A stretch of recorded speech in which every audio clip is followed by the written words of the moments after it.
Kabar mengejutkan, harga PS Plus naik. Ini adalah berita yang tidak disangka-sangka oleh banyak gamer. Bagi para gamer di Indonesia, ada kabar yang cukup mengejutkan. Kenaikan harga ini tentu saja membuat banyak orang terkejut dan bertanya-tanya. Sony PlayStation resmi mengumumkan kenaikan harga untuk layanan langganan PlayStation Plus. Pengumuman ini disampaikan melalui situs resmi mereka dan berbagai platform media sosial. Kenaikan harga ini akan berlaku mulai tanggal 16 April 2025. Jadi, masih ada waktu bagi para pengguna untuk memutuskan langkah selanjutnya. Ini berarti, bagi yang ingin berlangganan baru atau memperpanjang masa aktif PS Plus, harus bersiap dengan harga baru. Persiapan ini penting agar tidak terkejut saat waktu perpanjangan tiba. Kenaikan harga ini tentu saja menjadi perbincangan hangat di kalangan gamer. Banyak yang mulai berdiskusi di forum-forum online dan media sosial. Banyak yang mempertanyakan alasan di balik keputusan Sony PlayStation ini. Apakah ada peningkatan layanan yang signifikan atau hanya sekedar penyesuaian harga?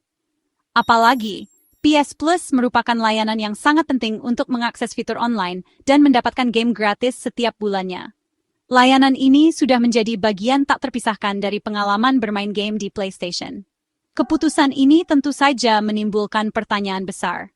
Apakah kenaikan harga ini akan diikuti dengan peningkatan kualitas layanan atau konten yang lebih menarik? Apakah kenaikan harga ini sebanding dengan layanan yang diberikan?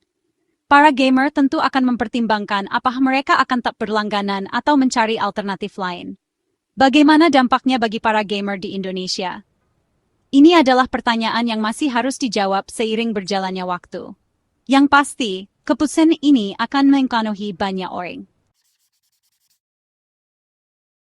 Sony PlayStation, melalui Adam Mitchell selaku Director Game Services Content, menjelaskan bahwa kenaikan harga ini dipengaruhi oleh kondisi pasar global. Inflasi, fluktuasi nilai tukar, dan peningkatan biaya produksi menjadi beberapa faktor yang melatar belakangi keputusan ini. Sony juga menyatakan komitmennya untuk terus meningkatkan kualitas layanan PS Plus. Mereka berjanji akan menghadirkan game-game berkualitas tinggi dan memberikan manfaat tambahan bagi para pelanggan setianya. Namun, alasan ini tentu saja tidak langsung meredakan kekecewaan para gamer. Banyak yang merasa bahwa kenaikan harga ini terlalu tinggi dan memberatkan. Kenaikan harga PS Plus berlaku untuk semua jenis langganan, yaitu Essential, Extra, dan Deluxe. Ini adalah perubahan yang cukup signifikan dan mempengaruhi semua pengguna PlayStation yang berlangganan layanan ini. Masing-masing tingkatan langganan ini menawarkan keuntungan yang berbeda. Essential memberikan akses dasar ke multiplayer online dan beberapa game gratis setiap bulannya. Untuk PS Plus Essential, yang merupakan paket dasar, harga naik menjadi Rp126.000 untuk langganan 1 bulan, yang sebelumnya lebih murah. Rp331.000 untuk 3 bulan, yang juga mengalami kenaikan dari harga sebelumnya. Dan Rp1.010.000 untuk 12 bulan. Ini adalah kenaikan yang cukup besar dibandingkan dengan harga sebelumnya. Kenaikan harga juga terjadi pada PS Plus Extra dan Deluxe. Kedua paket ini menawarkan lebih banyak fitur dan akses ke lebih banyak game. PS Plus Extra, yang menawarkan akses ke katalog game yang lebih luas, kini dihargai mulai dari Rp189.000 per bulan. Ini memberikan akses ke ratusan game yang bisa diunduh dan dimainkan. Sedangkan PS Plus Deluxe, yang merupakan paket terlengkap, dibanderol mulai dari Rp221.000 per bulan. Paket ini mencakup semua fitur dari Essential dan Extra, ditambah dengan akses ke game klasik dan fitur tambahan lainnya. Untuk lebih jelasnya, mari kita bandingkan harga lama dan baru PS Plus. Dalam beberapa bulan terakhir, banyak gamer yang merasa terkejut dengan perubahan harga yang cukup signifikan ini. Kenaikan harga paling tinggi terjadi pada paket PS Plus Deluxe 12 bulan, yaitu sebesar Rp595.000. Ini adalah kenaikan yang cukup besar dibandingkan dengan harga sebelumnya. Kenaikan harga ini tentu saja signifikan dan akan berdampak pada pengeluaran para gamer.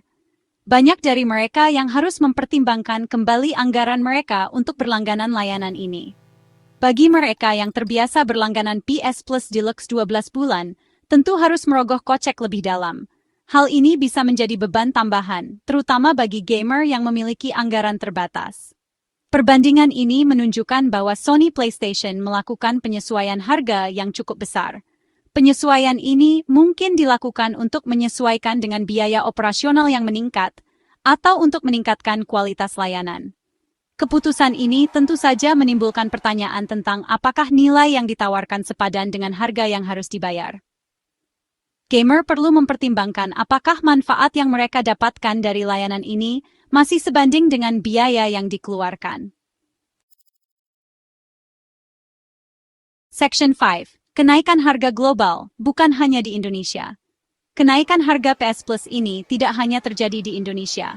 Sony PlayStation juga menerapkan kebijakan serupa di berbagai negara lain, termasuk Singapura, Malaysia, Thailand, dan beberapa negara di Amerika Latin.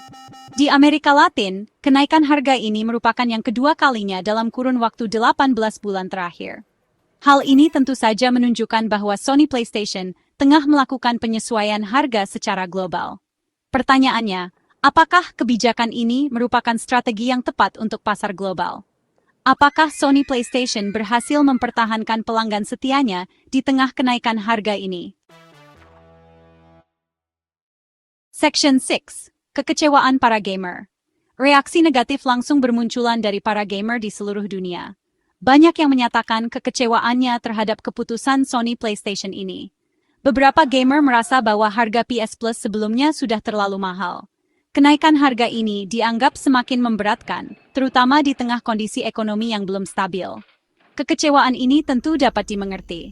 PS Plus merupakan layanan yang sangat penting bagi para gamer. Kenaikan harga ini tentu saja akan berdampak pada keuangan mereka dan mengurangi kesenangan mereka dalam bermain game. Section 7. Mengukur kenaikan harga di pasar global. Kenaikan harga PS Plus ini mencerminkan kondisi pasar global yang sedang tidak menentu. Inflasi yang terjadi di berbagai negara memaksa perusahaan untuk menyesuaikan harga produk dan layanan mereka. Sony PlayStation bukanlah satu-satunya perusahaan yang melakukan hal ini.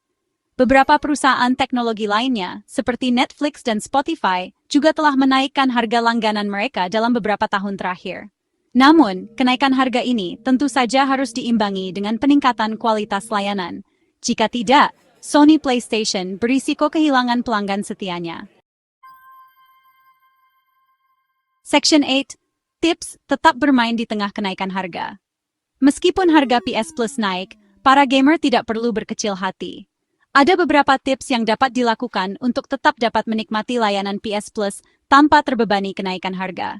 Salah satunya adalah dengan memanfaatkan promo dan diskon yang sering diadakan oleh Sony PlayStation.